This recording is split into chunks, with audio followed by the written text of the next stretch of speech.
Buon pomeriggio a tutte e tutti, bentrovate e bentrovati a Pordenone Docs Fest. Stiamo per vedere un film del 1926 e forse vi sarà capitato di intravedere, passeggiando nei luoghi del festival, passando in cassa o in mediateca, questo volume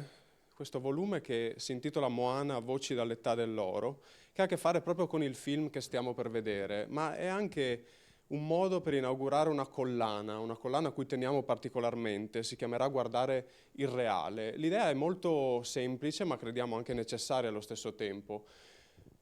Coniugare le nuove edizioni del festival, unire le nuove edizioni del festival ad una pubblicazione man mano, di anno in anno, pubblicazioni che vanno a ricordare, celebrare, ma anche a discutere criticamente dei documentari che hanno fatto la storia di questo che non è un genere, ma è più che altro una modalità di rappresentazione, un modo peculiare di fare cinema. Non potevamo fare a meno di partire con un film che proprio quest'anno fa 100 anni, celebriamo un centenario, ed è un film di un autore di prima grandezza, ma allo stesso tempo è un film molto meno noto rispetto ad un altro titolo di questo grande autore che è Robert Flaherty. Sto parlando ovviamente di Nanook l'Eschimese. Moana è il secondo film, è quello che viene dopo, e devo dire che anche all'epoca il successo fu assolutamente esiguo, soprattutto se paragonato al primo film. È curioso perché l'operazione venne concepita all'epoca in qualche modo in senso complementare rispetto al film d'esordio di Flaherty. Tanto Nanook andava a parare su territori del grande nord americano, quindi queste location artiche, gli eschimesi, eccetera, tanto Moana invece va a parare su insomma, location completamente diverse, un clima estivo, solare, tropicale, siamo in Polinesia in questo caso. È un secondo film che ha una storia particolarissima perché in qualche modo fu un modo della Paramount, che all'epoca per la verità era soltanto una distribuzione, non era ancora codificata come casa di produzione, per recuperare quello che avevano perso con Nanook. Perché Nanook doveva essere distribuito dalla Paramount, ma alla fine Jesse Lasky, che era un po' il capo di tutto all'epoca per quanto riguarda la Famous Player e la Paramount, rifiutò l'offerta di Flaherty. Il film alla fine venne distribuito dalla Pathé. Fu un successo colossale, allora la Paramount si disse la seconda occasione non ce la facciamo scappare, diamo carta bianca a Flaherty per fare un secondo film sullo stile del primo. Flaherty quindi parte nel 1924 con la famiglia, con le figlie al suo fianco, oltre che la moglie che fu sempre sua collaboratrice e coregista, per le Samoa occidentali e realizza questo film, Moana, un film che doveva essere certamente un modo di visualizzare, in senso diremmo oggi antropologico, documentale, la vita di quei luoghi, le tradizioni locali, ma finisce inevitabilmente per diventare, soprattutto ai nostri occhi di contemporanei, qualcosa d'altro. È un modo di visualizzazione prettamente occidentale, è un regista occidentale che ci racconta le Samoa dell'epoca con uno sguardo, direi addirittura per certi versi, che rimanda alla poesia antica, ai poemi epici, quasi alla Esiodo, mi viene da dire. L'operazione che fa Flaherty non è tanto quella di raccontare in senso strettamente documentaristico quei luoghi, ma è quello di raccontare una sorta di spazio fuori dal tempo, un luogo mitico, di raccontare, come ricordiamo nel titolo di questa pubblicazione, una sorta di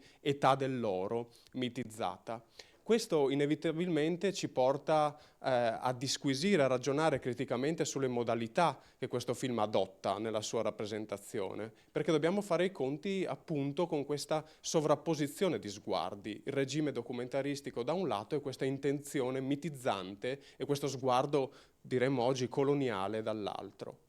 Come non bastasse però, questo film ha per così dire una doppia vita, perché 50 anni più tardi la figlia di Robert Flaherty, Monica Flaherty, che era presente piccolissima durante le riprese del prototipo, decide di fare un'operazione assai particolare, cioè decide di sonorizzare questo film. E i più scaffati tra di voi diranno, ma le sonorizzazioni dei film muti si facevano sin dalla fine degli anni '20. Verissimo, ma questa è un'operazione di tutt'altro tipo. È un'operazione che va a creare una sorta di secondo film, perché Monica si reca sui luoghi originari, assieme a Richard Leacock, tra l'altro, che è uno dei padri del documentario moderno, ed esegue una sonorizzazione che non è soltanto dare suono agli strumenti che grattano sulla scorza delle noci di cocco, allo sciabordio dei remi nell'acqua, ma in qualche modo anche il tentativo di ridare voce ai polinesiani dell'epoca, tramite un lavoro certosino di decifrazione del labiale originario.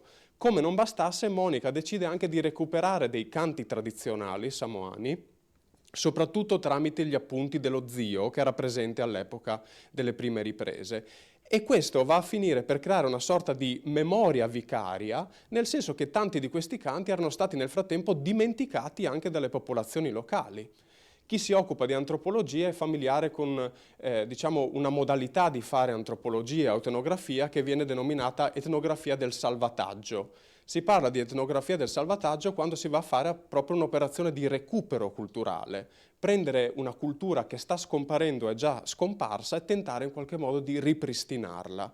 È un'etnografia del salvataggio in questo caso eterodiretta, perché è comunque un'esterna che arriva in quei luoghi e riporta quella memoria, ma allo stesso tempo è un modo di salvare quel piccolo mondo. E come abbiamo cercato di dire nell'introduzione di questo volume, Moana with Sound, questa straordinaria versione sonorizzata, è certamente un modo di Monica per recuperare una sorta di memoria infantile personale, ma anche un modo di restituire alle popolazioni locali qualcosa che sarebbe andato in altro modo perduto. Moana with Sound, come vi dicevo, è il primo volume di una collana che ci auguriamo essere molto lunga e assolutamente, per quanto ci riguarda, interessante anche nell'andare a ripescare dei titoli meno noti, dei titoli che magari sono finiti in secondo piano, ma che hanno contribuito a creare il lessico del documentario per come lo conosciamo. È una collana curata da Riccardo Costantini, che è il direttore del festival, e da Marco Bertozzi, quindi con grande piacere invito al mio fianco Marco, che vi dirà qualcosa di ancora più profondo di me sicuramente su questo grande film. No, assolutamente, perché hai già raccontato tantissimo, il pubblico vuole vedere il film, però giusto due riflessioni. La prima riguarda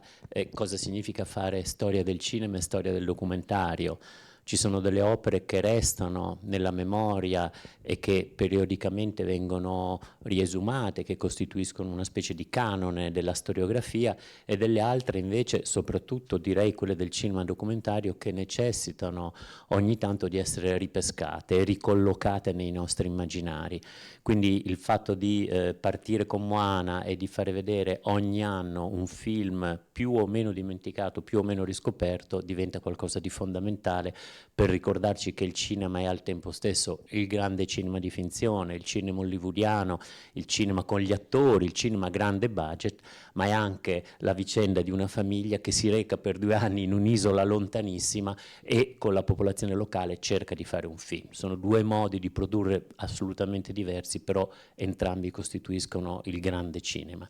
L'altro aspetto riguarda le politiche festivaliere. Ci sono sempre più festival in Italia e nel mondo che recuperano la memoria del passato. È come se questi 125 anni di storia del cinema necessitassero sempre più di uno sguardo a ritroso. Pensiamo solo in Italia alla funzione culturale a livello mondiale che ha un festival come il Cinema Ritrovato, o qui a Pordenone le giornate del cinema muto, che proprio pescando da storiografie, da film, da opere del passato ci ricordano appunto l'importanza di questi 125 anni di storia del cinema e della cultura. Il Pordenone Doc Film Festival è in contatto con una serie di altri festival. Io con Alina Marazzi dirigo An Archive Fan Footage Fest di Roma, che appunto si occupa di recuperare le immagini del passato per nuove invenzioni, per una creatività che continua e che ci porta dentro l'assioma che le immagini pensano, continuano a pensare ben al di là del loro obiettivo primigenio. In effetti potremmo partire dal film che vediamo oggi per fare oggi un nuovo film d'archivio, anche recuperando i preziosi materiali conservati nel fondo di Gideon Bachman a Cinema Zero, che costituiscono parte appunto di questo bellissimo piccolo libro. Buona visione a tutte e a tutti, grazie per essere qui e sempre viva il cinema e il cinema documentario.